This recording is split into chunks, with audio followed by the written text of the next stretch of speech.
सांख्यिकी की सीमाएं। तो सांख्यिकी की जो सीमाएं हैं, पहली वो क्या है कि सांख्यिकी सिर्फ संख्यात्मक तथ्यों का अध्ययन करती है। जैसे 1 2 3 ऐसे सिर्फ नंबर्स में जो होंगे तथ्य उनको ही सिर्फ ये क्या करती है, उन्हीं पे अध्ययन करती है।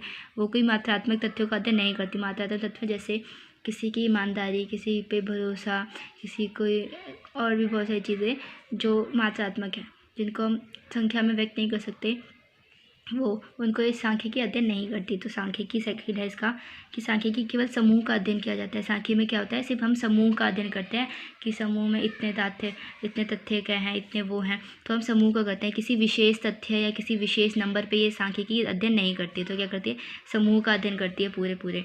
उसका थर्ड है आंकड़ों में एकरूपता या सजातीयता का होना आवश्यक है।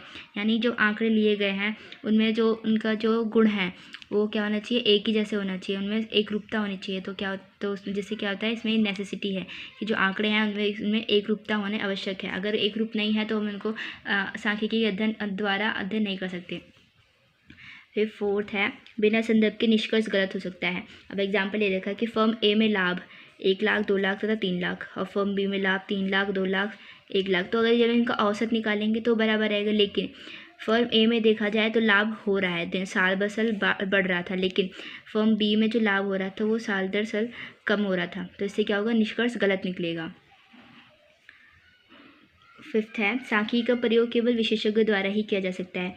जो हम आम लोग हैं उनके द्वारा सांख्यिकी का उपयोग नहीं किया जा सकता। उनको सिर्फ जिसको क्या किसके द्वारा किया जाता है, विशेषज्ञों द्वारा ही किया जा सकता है।